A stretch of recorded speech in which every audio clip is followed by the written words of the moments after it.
फरीदाबाद की मिलन शर्मा लोगों के लिए मिसाल पेश कर रही हैं। दरअसल जर्मन एम्बेसी की अच्छी खासी नौकरी छोड़ मिलन शर्मा ने गौ सेवा के भाव से डेयरी शुरू की और तकरीबन 100 से ज्यादा देसी गौवंशों के साथ वो पिछले 4 सालों से सफलतापूर्वक डेयरी चला रही हैं। उनकी डेयरी को देखने के लिए दूर दूर से लोग आते हैं और उनके डेयरी संचालन के तरीके की तारीफ भी करते हैं। देखिए हमारी एक खास रिपोर्ट। हरियाणा सरकार की योजनाओं का लाभ उठाते हुए प्रदेश के लोग पशुपालन क्षेत्र में काफी तरक्की हासिल कर रहे हैं। दरअसल फरीदाबाद की बडखल विधानसभा की पावटा गांव में मिलन शर्मा लोगों के लिए मिसाल पेश कर रही हैं, जिन्होंने जर्मन एम्बेसी में अच्छी खासी नौकरी छोड़कर गौ सेवा के भाव से गौ पालन की शुरुआत की। मौजूदा वक्त में वो 100 से ज्यादा देसी गौवंशों के साथ सफलतापूर्वक डेयरी चला रही है, जिसमें दूध, दही और घी जैसे प्रोडक्ट भी लोगों को मुहैया कराती है।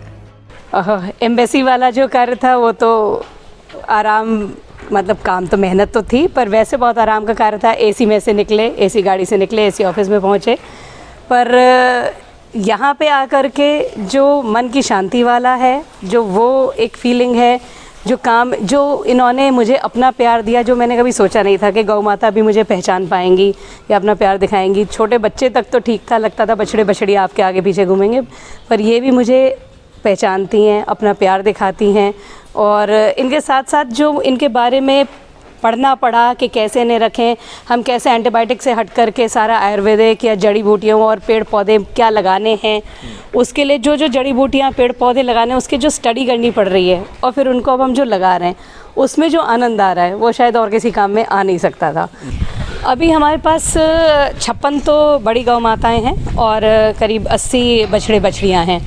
जनता टीवी से एक खास बातचीत में मिलन शर्मा ने हरियाणा सरकार की भी सराहना की। उन्होंने कहा कि सरकार की वजह से ही वो इस फील्ड में कामयाब हो पाई हैं। मिलन शर्मा ने योजनाओं की सराहना करते हुए कहा कि हमेशा पशुपालन विभाग से पूरा सहयोग मिला है। मैं कहूँगी कि मैं उसमें एस्टैब्लिश ही सरकार की वजह से हो पाई। कोई बैकग्राउंड नहीं था, बैकग्राउंड जर्मन लैंग्वेज का था या बायोकेमिस्ट्री का था। तो सबसे पहले जो बैकग्राउंड मिला या जो सीख मिली वो मुझे मिली national dairy research institute Karnal. वो हमारे जैसे लोगों के लिए कोर्स ऑफ़र करते हैं, जिसमें वहीं हम रहे, वहीं पे सीखा, वहाँ प्रोफेसर्स ने सिखाया।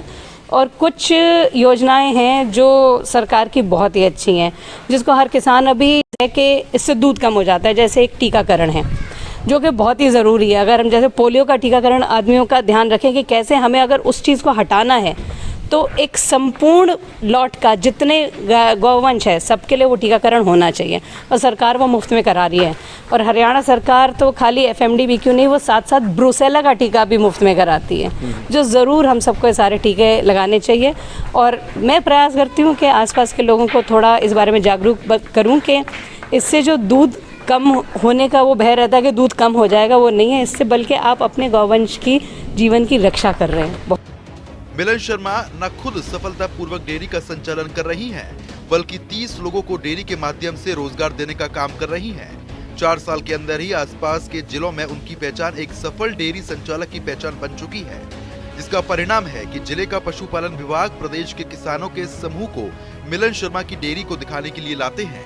फिर चाहे वो गौवंश के स्वास्थ्य की बात हो, डेयरी की सफाई की व्यवस्था हो या इतनी बहुसंख्या में गौवंशों का चारे की व्यवस्था हो। मेरा अपना जो एरिया जहाँ पे हमारी गाय हैं, ये तो 3 एकड़ का है। हमने करीब 12 एकड़ आजू बाजू में भी ले रखा है, जहाँ पे कि चारा हम अपना ही उगाते हैं। तो हरे चारे का तो व्यवस्था हम ऐसे ही करते हैं। और इसमें भी मैं बहुत खुशी से कह सकती हूँ कि हमारे यहाँ जो चारा जाता है वो बिल्कुल यूरिया DAP मुक्त चारा होता है, क्योंकि उसमें हम केवल अपनी गौवंश से प्राप्त किया हुआ गोबर, गौमूत्र, अपने यहाँ के नीम, लहसुन, मिर्चा, जो सब हम अपने यहाँ ही उगाते हैं। अगर कभी कुछ छिड़काव करना पड़े, वैसे तो चारे की फसल में कीटों का ज़्यादा कुछ प्रभाव होता ही नहीं है, तो कीटनाशक या कीट रोधक अपने को इस्तेमाल नहीं करने पड़ते। देखिए, गाय के दूध से तो जो अपने आम प्रोडक्ट्स है, जो ज़्यादातर मार्केट में बड़े ब्रांडेड नेम्स मिलते हैं, उन सब की एक शेल्फ़ लाइफ होती है, मतलब उनको किसी ना किसी तरह से प्रिजर्व किया जाता है। जो हम यहाँ बना रहे हैं, हम वो कोशिश कर रहे हैं जो हमारी दादी नानी के घरों में ही चीज़ होती थी। जैसे अगर हम दही भी जमाते हैं तो हम कल्चर लगा के, जो एक पाउडर्ड कल्चर आता है मार्केट में, उससे नहीं, जो अपने घरों में जामुन लगा के, जो कल के दही से आज दही जमाया, आज कैसे कल जमाया, वैसे ही करते हैं। तो उसमें हम पनीर बनाते हैं और घी है, छाछ, दही, दूध भी चला जाता है। पर मेरा जो सुझाव रहेगा, जितने भी और किसान भाई या यूथ इस डेयरी फार्मिंग में आने जा रहे हैं, कि खाली मिल्क पे डिपेंडेंट ना रहें। तो सुना आपने किस तरीके से अपनी सफलता की कहानी मिलन शर्मा खुद बता रही हैं। हालांकि उन्होंने एक अहम सुझाव ये भी दिया कि किसान जो डेयरी संचालन कर रहे हैं वो सिर्फ इसी पर निर्भर ना रहें। मिलन शर्मा की कहानी अन्य लोगों के लिए भी प्रेरणादायक है। जहां पारंपरिक खेती घाटे का सौदा साबित हो रही है, वहां फसल विविधीकरण और पशुपालन के जरिए अच्छी आय हासिल की जा सकती है। जनता टीवी के लिए बल्लभगढ़ से अमित चौधरी की रिपोर्ट।